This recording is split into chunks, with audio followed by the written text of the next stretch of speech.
All right. Hey everybody, how's it going? My name's Luke and I'm here with Micah. And today we are going to be talking about the very controversial speech given by the Kansas City Chiefs number one kicker, Harrison Butker. Micah, would you like to start us out tonight by telling us a little bit about your opinion on this? Yeah, so I might just have recently become a Harrison Butker fan.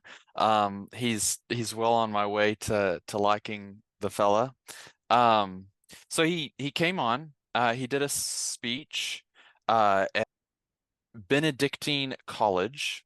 It was a commencement speech, and it became very controversial very quickly. And there have been a lot of speeches that different NFL players have made at different colleges that have not been as controversial as this one. And one might suspect that it was because he mentioned his faith and he mentioned specifically his Catholic faith and Christian faith. He mentioned Christ several times during the speech. Um, and so uh, the NFL league had a problem with this, and many people in the media had a problem with this, and he's received a lot of pushback from it. Yeah, definitely. I think it's blown into a way bigger deal than anyone probably thought it would. Yeah. One thing that I do like to note is that this was a relatively small private Catholic college, and I don't believe that it's necessarily any of the media's business to be condemning what he says or putting it out there and making such a big deal out of it. I don't think that's really right for them to do because freedom of speech does exist in this country. That's one of the great things about this country is that we're not shut down. We can't be oppressed or even like fired from our job for the things we say. Obviously, there's an extent to that, but we do have a good amount of freedom of speech.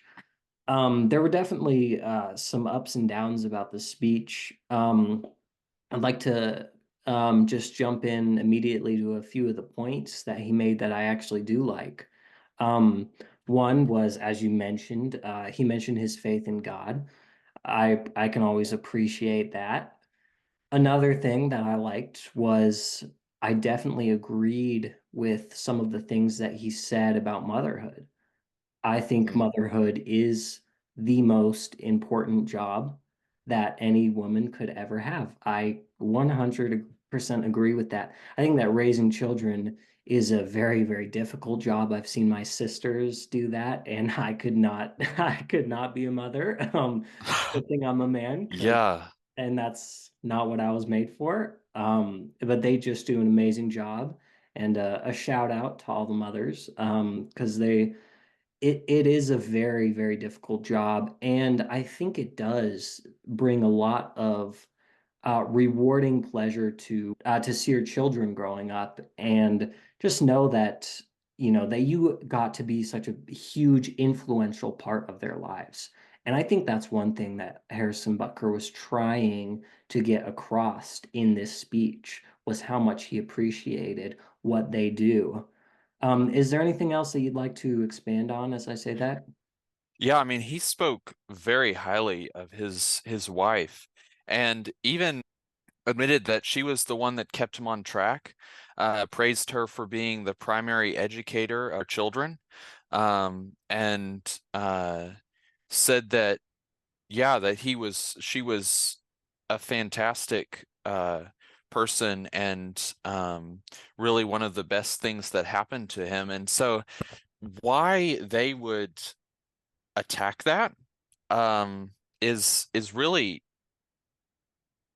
confusing.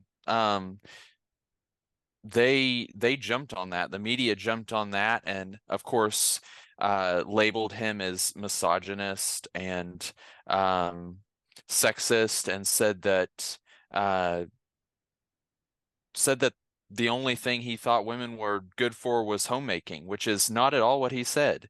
Um, and that just goes to show you where culture's at today. You can say anything and they will find something wrong with it. He said she's the primary educator to our children.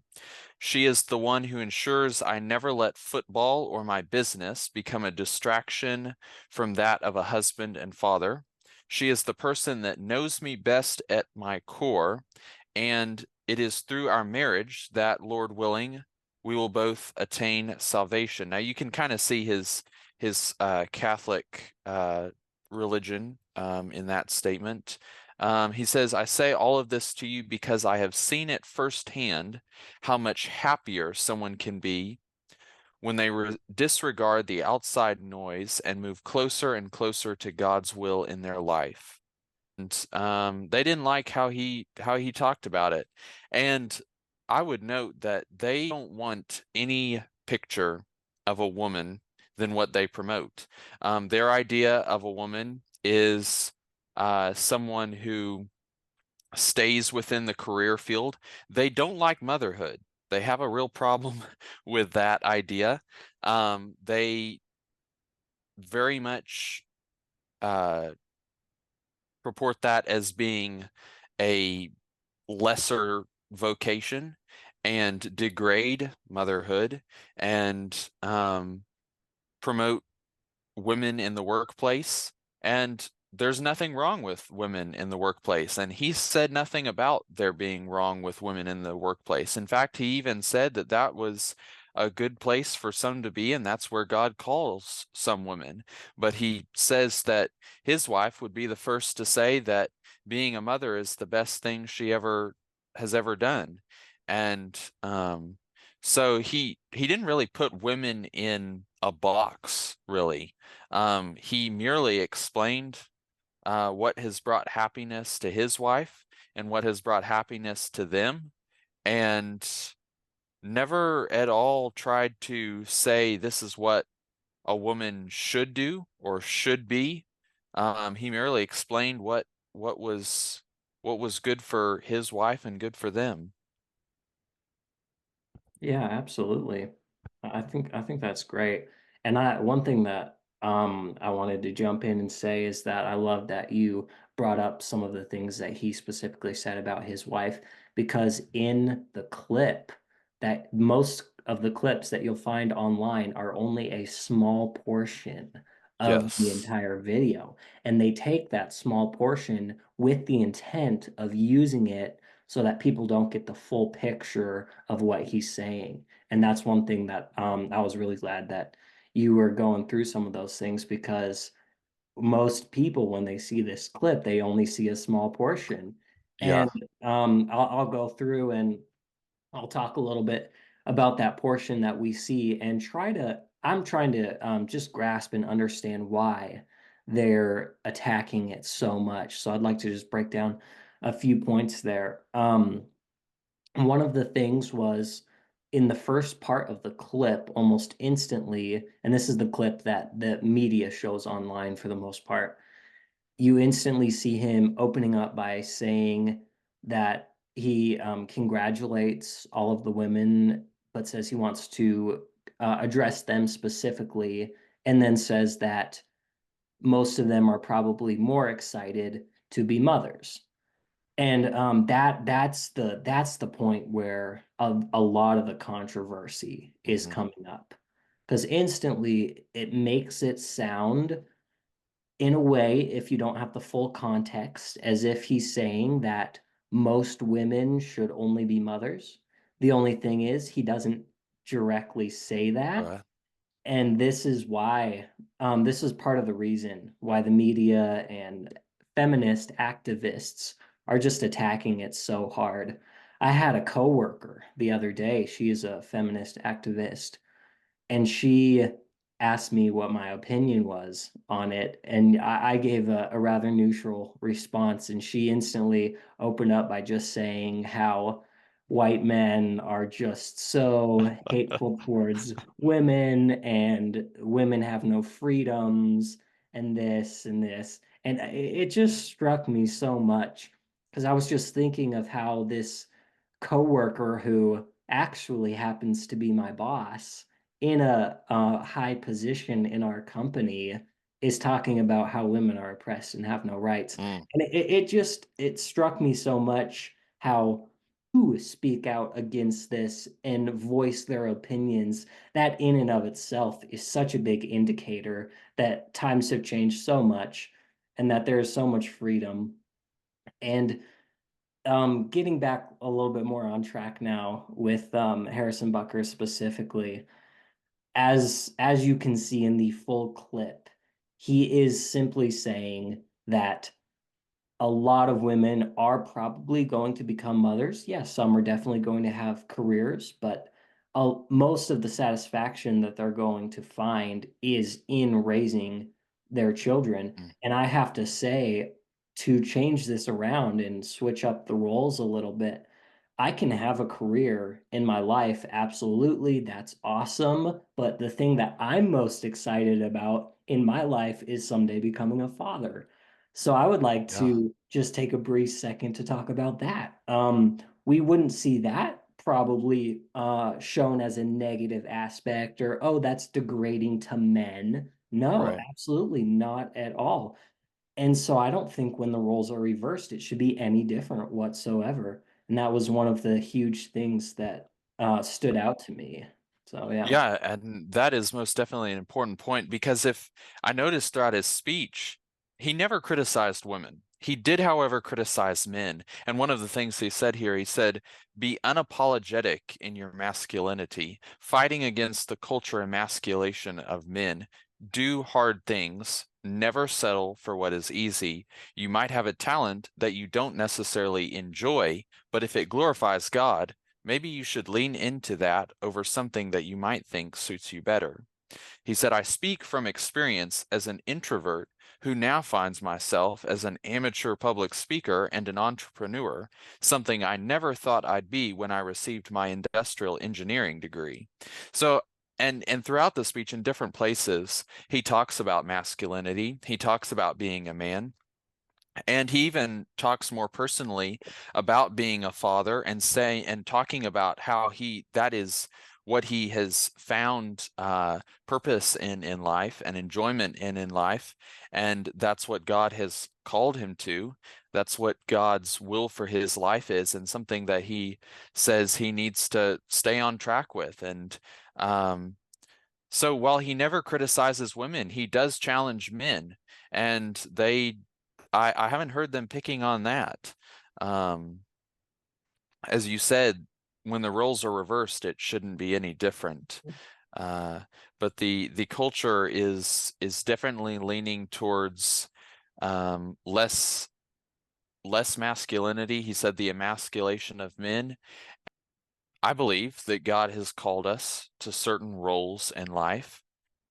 Manhood, masculinity is something that we've lost very much more in our culture. And I would be just as quick to criticize that as anything else.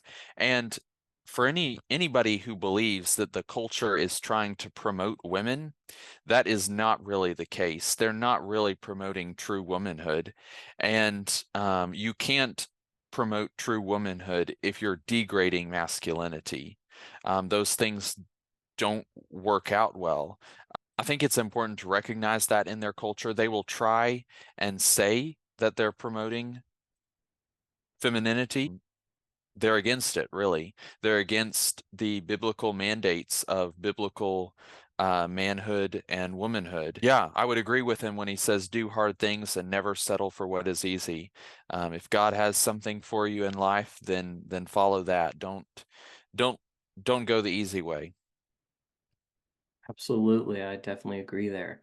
There were two final points that I wanted to quickly brush up towards the end here. One is just to not be confused, is that Harrison Butker is a Catholic. That is Okay. one thing that obviously the media and the public doesn't like. I myself have a lot of different views separate from the Catholic faith. I do not agree with it or endorse it in any way. However, there are many things in this speech that I can definitely agree with, and I do think that there are some good moral values to it and a good backbone and a good foundation to what he's saying. And then lastly, for my last point, was just to talk a little bit about how the people reacted and why they overreacted so much. Again, in the example with my coworker, as I was talking about earlier, there is a unanimous kind of consensus and agreement amongst people, especially the far left-leaning communities in the United States. All men, mostly, or most men, have this kind of oppressive undertone to them, and that all of them try to go out of their way to make sure that they are the center of things and that they are in full control, and that, oh, well, kind of this, I'm not really going to listen to you or your opinion because you're a woman. And I just far, far disagree with that. I don't think that that's true in our current society whatsoever. I think that we have gone so far to make things equal, and especially in places such as the Midwest, that is, which makes up most of America. I, living in the Midwest most of my life, can attest that I have never really seen this so-called toxic masculinity or anything like that that they have talked about. There are certain undertones throughout the world specifically, but in America, I just think it's so little. And so that's why Mm-hmm. I believe that the public and the media overreacted to this Mm-hmm. so much. I think that they need to take a look more at the foundation of what he's saying and not just take his words at the base level. If they really wanted to, they could understand that he has a deep, loving care for his wife and that he is not treating her like she works for him or something along those lines, which I have seen so much of that on social media, through the media. Massive amounts of people I have seen are talking about this and acting as though he thinks that women are second, third class citizens, which he did not show that whatsoever. He was Right. showing that he values and appreciates his wife for what she is. And that's why I think the media overreacted so much. Is there any final points that you'd like to make? Well, I would just say, and Harrison Butker would agree, I'm sure, that the Christian faith does not teach that women are less than men. That is often purported by the media. The media would love to have people believe that, but that's simply not true. I mean, all the way from back in Genesis, when Adam was first created and the animals, the woman had not been created yet, and Adam looks around and he doesn't, it says he doesn't find anyone comparable to him. There's no one equal with him with which he can be with. And so the point in that passage is that there was no one equal. And so that's why God creates the woman, is because she's an equal counterpart to the man. And that is what the Christian faith has taught since the beginning. Simply not true that Christian white men teach otherwise. Christianity, at its very foundation, one of the most praised people in the Bible is Mary, the mother of Jesus. You have throughout the Bible many other women that were highly praised. Um, Proverbs talks a lot about women and their virtue. And so the agenda, the main agenda in the world is to try and persuade people that Christianity teaches that women are inferior, but that is simply not the case. And so um, it really comes down to what agenda they have, and they have chosen to follow this agenda through, even though if you really look at it, it's actually pretty stupid. And he knows that. One of the things he came back later and said was that, and said, our love for Jesus and thus our desire to speak out should never be outweighed by the longing of our fallen nature to be loved by the world. Glorifying God and not ourselves should always remain our motivation, despite any pushback or even support. I lean on those closest to me for guidance, but I can never forget that it is not people, but Jesus Christ who I am trying to please. And I think that was a wonderful response to all the pushback he's received. He's received some very hateful uh, feedback from what he's said, and that was how he responded. And that's how any Christian should respond if they are really proclaiming the truth. If we as Christians are really proclaiming the truth, we will receive pushback like he did.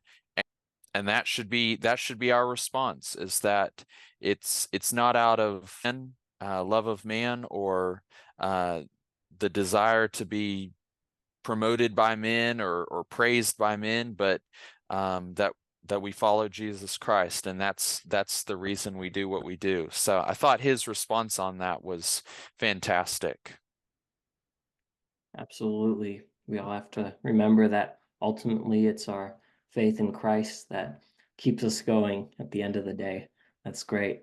All right, so for any listeners today, go out and buy a Harrison Butker jersey. That's right. He actually now has the highest selling jersey in the United States. Yes, Wow.